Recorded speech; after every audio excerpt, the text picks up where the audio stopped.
Hi hello friends, college reopen ஆக போது bag வாங்கணுமா? இந்த வீடியோ உங்களுக்காக தான். Out of the city T நகரில் ஒரு சூப்பரான பேக் வேர்ல்டு காமிக்க போகிறேன் நான். அதுவும் ஃப்ளாட் 25% ஆஃபர் கொடுத்துட்ருக்காங்க. இவங்க ஓன் பிராண்டை அதுவும் வந்து இம்போர்ட்டடாக வச்சுருக்காங்க. அல்டிமேட்டாக இருக்கும். ஒன்று ஒரு டிசைனில் இருக்கும். கலர் ஆகட்டும், மாடல் ஆகட்டும், கண்டிப்பாக வந்து ரிப்பீட்டே ஆகாது.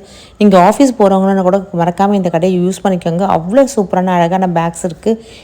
இங்கே அழகான மேக்கப் பவுச்சிலேருந்து ட்ராவலிங் கிட்லேருந்து குட்டி குட்டி பவுச்சஸ்லாம் வந்துட்டு 20% ஸ்டார்ட் ஆகுது. அமேசிங் கலெக்ஷன் வச்சுருக்காங்க. இது ஹேண்ட் பேக்ஸ் வந்து 300 ருபீஸ் வந்து ஸ்டார்ட் ஆகுது. ரொம்ப அழகாக இருக்கும் கலெக்ஷன்ஸ் இல்லாமல் வெல்வெட் ஆகட்டும், பார்ட்டி வேர் ஆகட்டும் அப்படின்னு சொல்லிக்கிட்டே போகலாம். காலேஜ் கோயிங்ஸ் தான் கியூட் பேக்ஸ், குட்டி பசங்களுக்கு கிஃப்ட் பண்ணுற மாதிரி அழகான பேக்கும் அவைலபிள் இருக்குது. இங்கே வந்து ஒரு வைட் ரேஞ்ச் வச்சுருக்காங்க. க்யூட்டான லேப்டாப் பேக், 3-in-1 பவுச் எல்லாமே இருக்குது. குட்டி பவுச்சு 24% ஆஃபர் கொடுத்துட்ருக்காங்க. உங்கள் காலேஜ் ஃப்ரெண்ட்ஸுக்கும் ஆஃபீஸ் ஃப்ரெண்ட்ஸுக்கும் இந்த மறக்காமல் இந்த வீடியோ ஷேர் பண்ணுங்கள். இது வேறு எங்கேயுமே நம்ம டிஃபால்ட்டில் தான் ஒரு பேக் வேர்ல்டே வச்சுருக்காங்க. ட்ரை பண்ணி பாருங்கள். Bye friends.